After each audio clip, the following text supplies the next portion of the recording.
My name's Alec, and I'm 13 years old. This show has taken me on adventures all over this world. The scenarios create intense challenges that all of us can face. And it all started because I don't play video games, I play outside. And through my adventures, I've learned something really cool about life. We live in a really wild world that's just waiting to be explored. And when we get outside and go adventuring, we can make it even wilder. So I'm going to experience, explore, thrive, and survive the wilder lands of the world. And you are coming with me.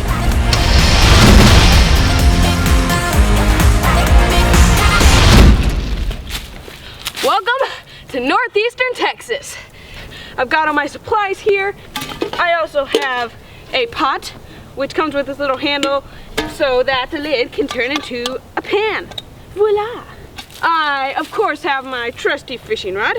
I got my tackle box, all the normal stuff. I got a park map, got some paracord, got some water in my camelback so I can stay hydrated. Got all sorts of cool little gadgets on my bike. And I also have my phone, cellular device, smartphone. And you're wondering, Alec, but you're an outdoors guy. Why do you have technology with you? Well, in this episode, I'm gonna try out something called geocaching. What geocaching is basically a huge scavenger hunt. There's these little, I guess you could say like prize boxes or something out hidden in the woods. Now they can range from anything to a large trunk, to a smaller ammo box, to a little Tupperware container, to even the size of a pencil eraser. You can either use like your phone or a GPS and it'll tell you the coordinates of the prize box and you just go out and find it. Inside of them, they usually have a little sign out sheet where you can like sign your name, date you found it. It's really cool to look back and see like, oh, this box is all the way back from 2010 or 2009 or anything, or see if anybody found it recently to your find. And sometimes they even have little things called tradables. Now the tradables are usually little trinkets, most of the time not too valuable or anything, but you can find some pretty cool stuff in there, and you just take a trinket of equal or more value than the thing that you're taking. You just take the one you want and put it back in. So it's sort of a trust system, but it's really fun to go out and find them. The reason I'm doing it is because I was told by a lot of the viewers that they do geocaching, it's fun, I should try it out. So I am, and so far I have loved it, and I'm sort of addicted to it now. But geocaching is a great way to get people out and exploring because it's a really fun activity to do. A lot of them are for all ages. There's different levels of easier to harder. But I'm gonna keep moving because obviously it's already getting pretty dark out, so maybe we're gonna find a shelter, do what I need to do, and be productive.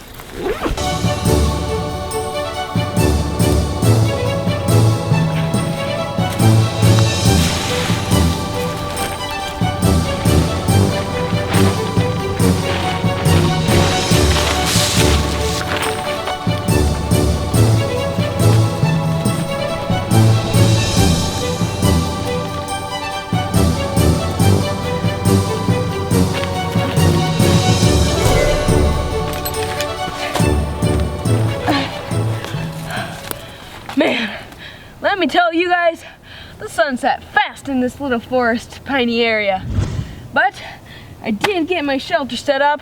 Now it was real simple, just threw a tarp over a piece of paracord that I tied to both trees.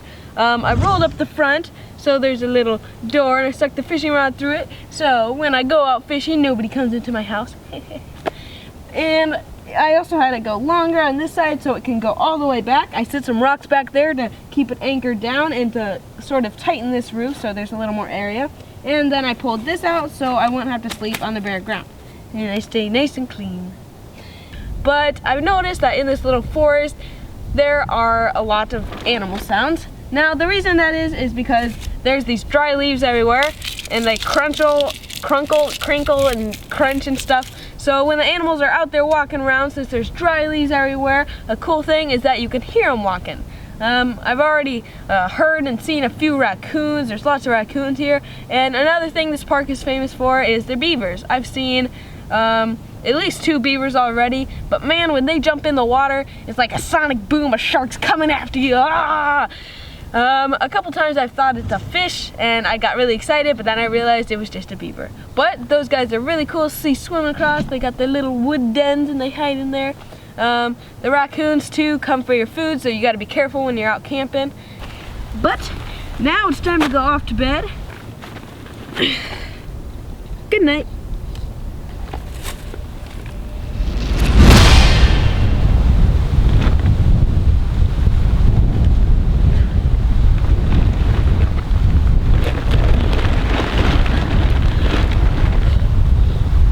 Well, that was a pleasant night's sleep. Apart from the 500-mile-per-hour wind, the raccoons, the beavers, and it even rained a little bit. But other than that, I was sleeping beauty. But now it's time to get up and start the day.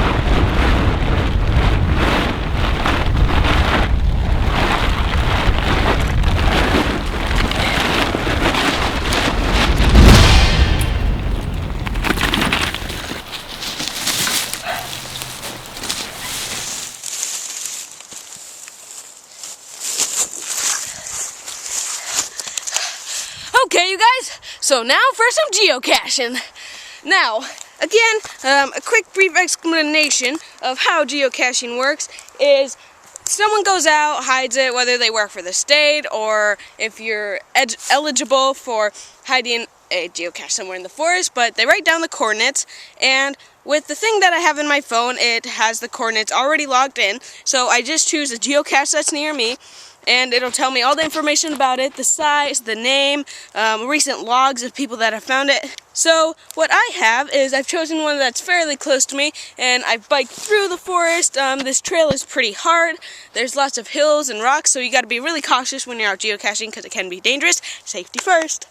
But what I'm going to do is go find it. It's a medium-sized cache, so there will most likely be some tradables, but I know for sure that there will be a sign-in sheet so I can sign my name and move on to the next cache. But this is what my screen will look like. It has the coordinates and everything, and it's got a compass, and that orange like carrot looking thing right there is telling me where the cache is.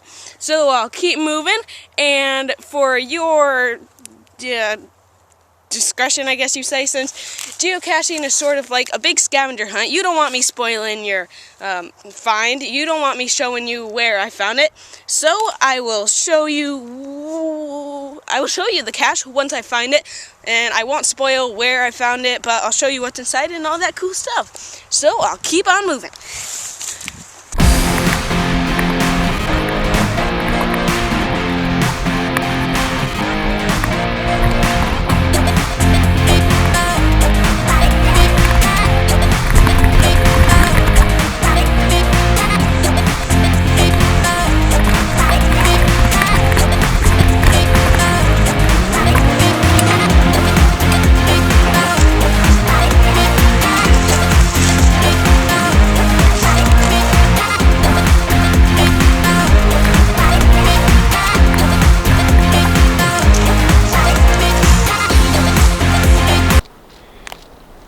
So, one thing that you gotta watch out for in this dense forest area is I've heard a lot of creaking and croaking since it's so windy and there's these huge trees, and they're pretty dangerous. If they were to fall and land on your tent, bad things would happen. Even just the branches can do some pretty bad damage, so you gotta be careful.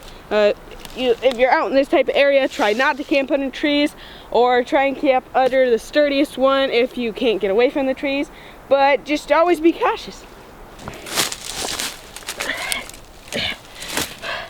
Okay, you guys, so now I am in the general area of the cache. So what I'm gonna do is whip out my map, and I'm gonna check and make sure that there's no more trails or roads or shortcuts or anything that I could take to get to the cache.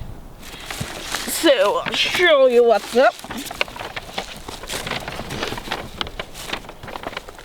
So I started over here on the beginning of the trail, and I've ridden about half a mile, so I'm in this area. So I know that there's none other trails around here that I could take to get to the cache. So what I'm gonna do is switch over to my satellite view on my phone, because it was on compass mode and now I need a more specific area that I want to go. So with the satellite mode, it's just a satellite view, sort of like Google Earth type. You can see all the roads and trees and stuff, and it will basically just have a dot where I am and a dot where the cache is, so I know where I'm supposed to go. And I'll get closer and closer, and hopefully I'll find this one. So when you're out trying to find a cache, a tip is to just look for something that's out of place, whether it's something shiny or glimmering in the light, or a weird pile of sticks, or a fallen tree, and you're like, hey, it shouldn't have fallen like that. Just anything that's out of place, weird, or not natural. Because remember, these things can be anything from the size of a pencil eraser to a large ammo box, a trunk. They can vary in many different sizes. They can be camouflaged. They can be just a normal Tupperware, anything. So you really got to keep your eye out for just any little piece of anything that can help you find this cache. So I'm getting really close now, so I will be back with you in a bit. Okay, you guys, so I found the cache, and man, that was a really cool hide. It was quite an adventure, all sorts of cool little sightings, little views, and as you can see, it says official geocache, so it's an official geocache. And it's an ammo box. It's most of the geocaches are ammo boxes, sort of like this. This one's plastic, but most of them are metal. But it doesn't make a difference because it's still awesome. But you gotta if you're planting a geocache, you gotta make sure of two main things: that it's waterproof because it does rain out in the nature outside wild. And you gotta make sure that it's really sturdy because you don't want someone accidentally dropping it. If it's made of glass, it shatters or anything. I'm not gonna show you everything in the cache, but I will show you probably one thing. So I'll pop it open and sign the sign book. So just to let you guys know, I did move quite a ways away from where I found the cache, just to not give away any little hints or anything to you guys, so that if you guys do come after this cache, you'll have to find it by yourself. And what I'm gonna trade is this little raccoon. So since there's so many raccoons around here, I thought I might put in a little raccoon. Now, I think I'm gonna take out this little mouse thing. It looks like my pet mouse, Batman. Except Batman is black and this mouse is plastic and see-through. Now make sure if you go out geocaching to trade something of equal or more value of the thing that you're taking out. So I think I'm just gonna sign this logbook and put everything back into its rightful spot, put it back in the Ziploc bag, put it back in the geocache box, lock it up, and put it right back where I found it, and head off for another one.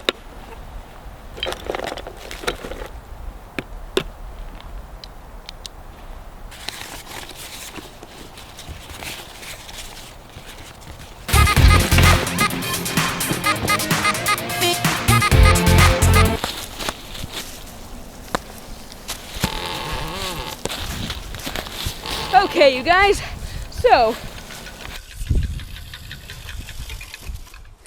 have you ever heard a tree creak?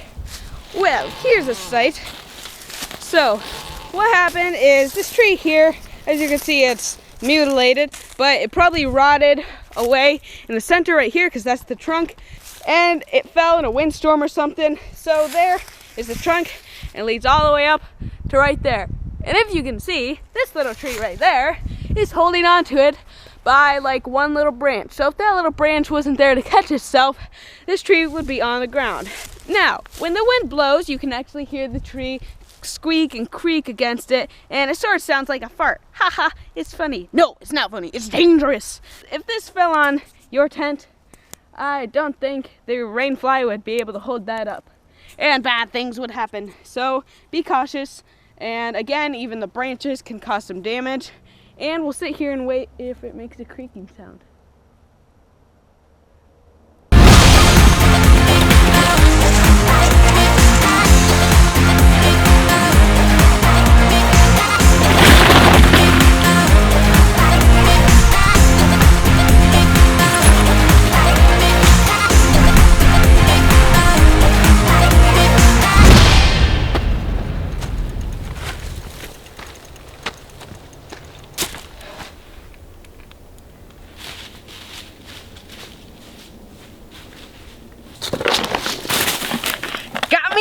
one.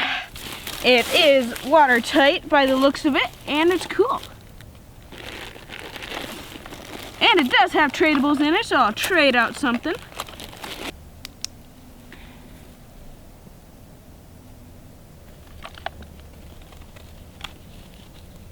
But it is getting dark out, so I gotta go.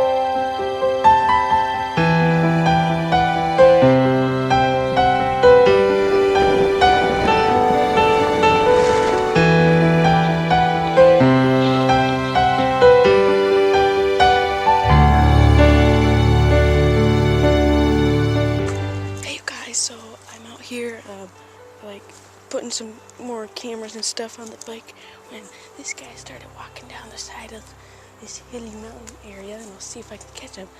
It's a deer.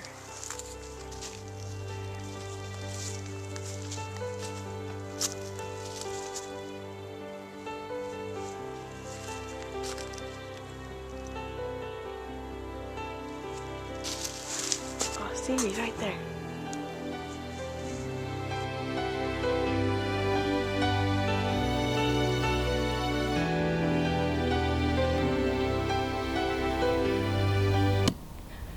Okay, you guys, so what I'm doing now is I'm making my own geocache. So here I've got my assignment sheet, and it's inside of a Ziploc bag in order to stay nice and dry if water were to get in.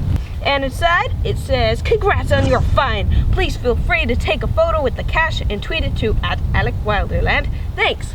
And thanks for adventuring." Ding! And it's got the date that it will be put into the forest and hidden, and it also has a pug on it. Now the inside of it. I've got my little paracord bracelet. Got two cool little fishing lures in here. Got the glow-in-the-dark mouse that we found in the earlier geocache. Got two little carabiners in here, but that's what's in it for now. And just showing you how it looks.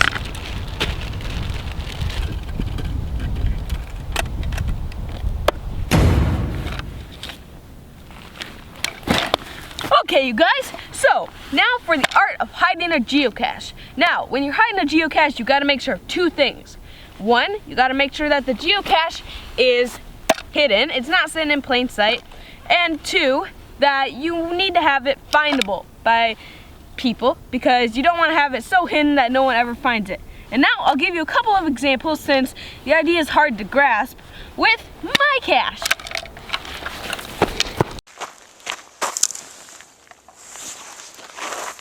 Now, this cache is sitting in the middle of a trail and in plain sight. So, lots of people who most likely won't even be geocachers will find it. Now, this is not a very good place to hide your cache.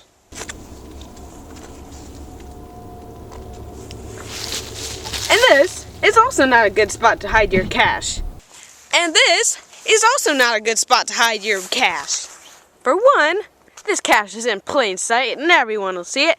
And two, it won't make these birds very happy. Buried in the ground and completely submerged is also not a good place to hide your cache. Now, here is a good place to hide your cache. So, it might be kind of hard to see from here. And on that side, there's no way you're going to see it because it's under the tree roots. Now, it's sort of out of place in nature, so people might be able to spot it, might be able to catch their eye, but there it is down there. Now, it's off a little side trail, but not too far and dangerous, so this is a great spot to hide your cache. Now, with all this camouflage taken away, you can clearly see that there is a geocache right here. So again, that's a good spot to hide your cache.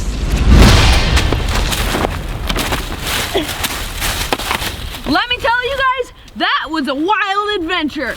That was super cool, super fun. Got to try all sorts of new stuff. I tried geocaching out for the first time, and that's a really cool sport, you guys. I strongly encourage you to get outside and try geocaching. It's really fun. There is over 2,003,624.5 geocaches spread out around the world. So the cool thing is you can try geocaching wherever you are. And they might be right in your backyard. I don't know, I found some really close to my house that I never knew were there. It was really cool, and hey, you might even come across my geocache that I planted. But my geocache, I'm not telling you where it is. It might be in this state park, it might be somewhere in Texas, but it's a secret. So I'll leave it up to you to find my geocache. And another thing that was a first for me was seeing a raccoon out in the wild. Now you're probably like, hey, I see him by the dumpster all the time, like in the night I see them running around by trash cans and stuff. But for real, it was the first time I saw a raccoon in the wild.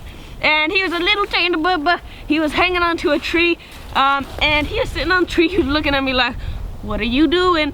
And then I was like, oh, he's so cute. And then he started climbing down the tree and coming to see who I was. And that's when I decided to get out of there. But it was super fun anyways. And my destination ticket out of here is just right down the road. So, until next time, you guys, stay wild.